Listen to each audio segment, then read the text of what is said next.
This is using C#. I assume you can already code basics in C#. I also assume that you know what is recursion and you know why you need recursion. So I'm only going to show you how to create your recursion method. So this is extremely simple. I just want to first, so what I've got here in my main method is just the different calls to different recursive methods, which I will explain in a minute.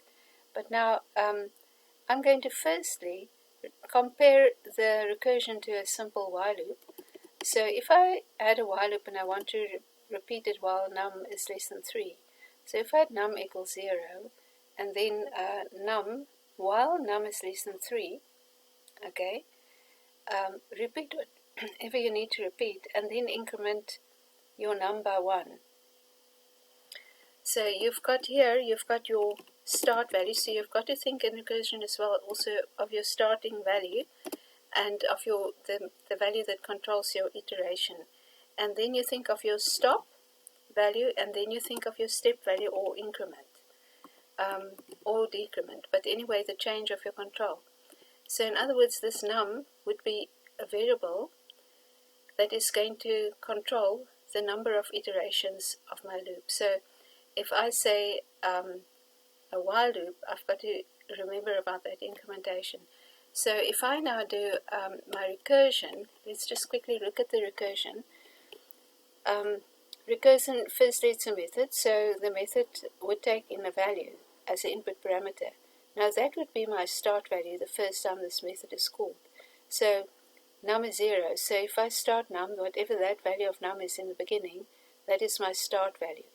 Now the difference between, the difference between all the other loops and a recursion is that I have to figure out what will stop the recursion. So in other words, if recursion means my method will be repeating because it's calling itself, for how long do you want that method to be calling itself?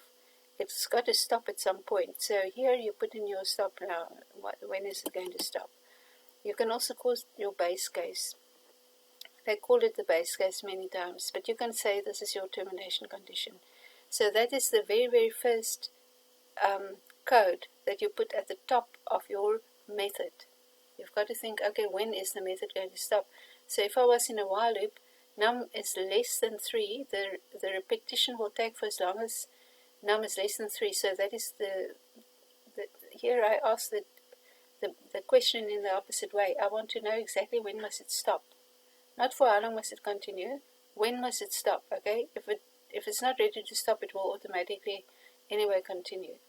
And then I've got to have a return. Now this return will go back to the original return of this method. But now my else condition would do whatever is the repeating code.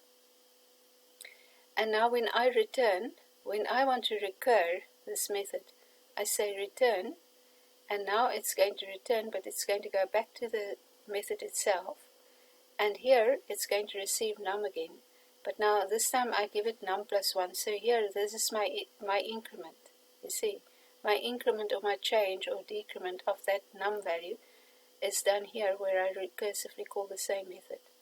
So if I say num plus 1, that num plus 1, whatever it is, num whatever plus 1 of it, will go here into num, and now num is the new value. So num is now 1 more. And when I go through it, is it already 3? Not yet. Okay, make it 1 more again and go back to the top, and that one will be 1 more. So if I start with 0, 0 is not 3, 0 plus 1 is 1, now 1 goes there. Is 3? No. Make it 1 more, make it a 2. Okay, now 2 goes there. Now is 2 3?